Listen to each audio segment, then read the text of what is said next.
الحمد لله وحده والصلاة والسلام على من لا نبي بعده أما بعد قال الله تبارك وتعالى في القرآن المجيد والفرقان الحميد أعوذ بالله من الشيطان الرجيم بسم الله الرحمن الرحيم اعلموا أنما الحياة الدنيا لعب ولهو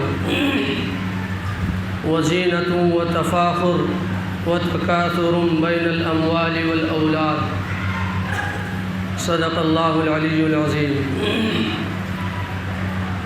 وقال النبي صلى الله عليه وسلم نعمتان مغبون فيهما كثير من الناس الصحة والفراغ أو كما قال صلى الله عليه وسلم۔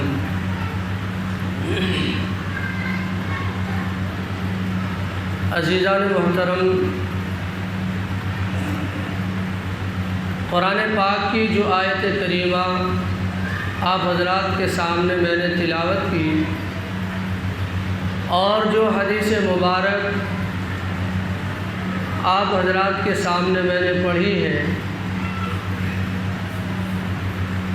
اس میں ہمیں یہ تعلیم دی گئی کہ ہم دنیاوی زندگی ہی کو سب کچھ نہ سمجھ بیٹھے۔ اگر ایسا ہوا تو یہ ہمارے لیے سب سے بڑے خسارے کی بات ہے۔ اس لیے کہ فرمایا گیا حب الدنیا رأس کل خطیئۃ، دنیا کی محبت ہر برائی کی جڑ ہے۔ اس لیے دنیا سے جس قدر لگاؤ ہوگا اتنا ہی زندگی میں نیکیوں کا تناسب کم ہوگا۔ تو اس لیے مسلمان کے اندر خصوصی طور پر مال طلبی یا دنیا طلبی کے بجائے خدا طلبی کا ذوق ہونا چاہیے۔ اللہ رب العزت والجلال کی خوشنودی اور رضامندی ایک مسلمان کے پیش نظر رہنی چاہیے۔ اسی مقصد کو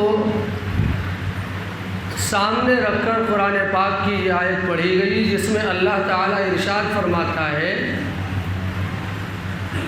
کہ دیکھو تمہاری دنیاوی زندگی تین چیزوں میں سے کسی نہ کسی ایک چیز کے درمیان رہتی ہے۔ یعنی زندگی کے تین دور ہوتے ہیں، بچپن کا، جوانی کا، بڑھاپے کا۔ ان تینوں ادوار اور تینوں زمانے کی اپنی الگ الگ زبردست مصروفیتیں ہیں، اور ایسی مصروفیات ہیں کہ انسان کو دوسری طرف جھانکنے تک کا موقع نہیں دیتی۔ اس وجہ سے انسان دنیا میں الجھ کر رہ جاتا ہے۔ فرمایا اعلموا انما الحیات الدنیا لعب ولہو، سنو دھیان سے، دنیاوی زندگی کھیل کود اور تماشے کا سامان ہے۔ لعب ولہو وزینۃ وتفاخر، دوسرا دور جب جوانی کا شروع ہوتا ہے تو اس میں انسان بناؤ سنگار کی طرف چلتا ہے، اپنے آپ کو اچھا سا دوسرے کی نظروں میں بنانے کی کوشش کرتا ہے، میرا جسم اچھا نظر آئے، میری شکل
اس کی نظر میں اصلی مکانات کی وہ اہمیت نہیں ہوتی جو مٹی کے گھرونوں کی اہمیت ہوتی ہے.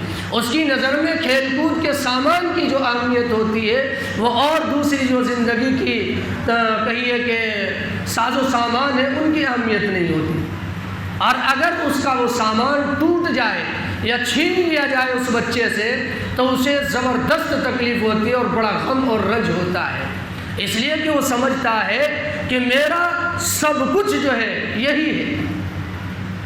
لیکن جیسے ہی وہ بچہ سن بلوغ کو پہنچتا ہے، سن شعور کو پہنچتا ہے اور جوانی کی دہلیز پہ قدم رکھتا ہے تو اس کی آنکھیں کھلتی ہیں. اسے معلوم ہوتا ہے پھر وہ اپنی بچپن میں کی ہوئی حرکتوں پر خود ہی دل میں کبھی ہنستا ہے، کبھی اپنے اوپر تعجب کرتا ہے. وہ بھی کیا دور تھا جس کو میں سب کچھ سمجھ رہا تھا، حالانکہ وہ تو لہو و لعب کا دور تھا. وہ تو بے معنی زندگی تھی، اس کا کوئی مقصد نہیں تھا، اس کا کوئی نچوڑ نہیں تھا. وہ تو بس ایک بیکار زندگی تھی جسے میں نے جو ہی گزار دیا. لیکن اسے یہ شعور حاصل ہوتا ہے جوانی کی دہلیز پہ قدم رکھنے کے بعد. اس وقت جب کہ وہ بچپن کے ایام کو تباہ اور بربادی کی نظر کر چکا ہوتا ہے، اس وقت اسے یہ شعور حاصل ہوتا ہے جب کہ اس کا بچپن کا دور سب کا سب بیکار جا چکا ہوتا ہے، تب اسے شعور حاصل ہوتا ہے. قرآن کہتا ہے پھر جب جوانی کا دور اس کا شروع ہوتا ہے، بناؤ سنگار کرتا ہے، کوئی حسینہ جال میں پھنس جائے، کوئی اپنے آپ کو اچھے سے اچھا بنا کے پیش کرتا ہے، خوب اکڑ اکڑ کے چلتا ہے. یہ اس کا ایک دور ہوتا ہے. بار بار آئینہ دیکھتا ہے، شیشہ دیکھتا ہے، دل پر اس کی کوئی محنت نہیں ہوتی ہے. ظاہری شکل و صورت کو بنانا ہی اپنا سب کچھ سمجھتا ہے. اس لیے جوانوں کو آپ دیکھتے ہیں ظاہری اپنے جسم کو بنانے کے لیے وہ ہر ممکن کوشش کرتے ہیں.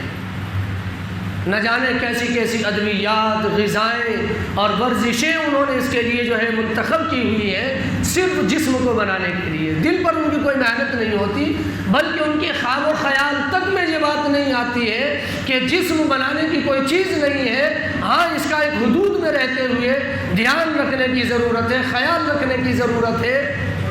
اس لیے کہ اگر یہ جسم صحیح سالم نہیں ہوگا تو نہ کوئی دنیا کا کام کر سکتے ہیں نہ آخرت کا.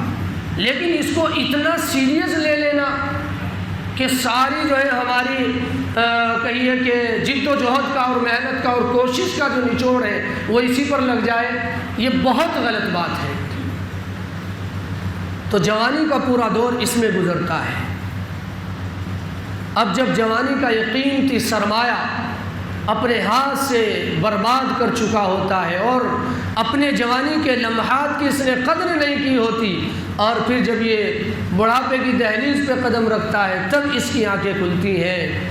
اسے پتہ چلتا ہے جو جوانی میں کیا ہے وہ کچھ بھی نہیں ہے.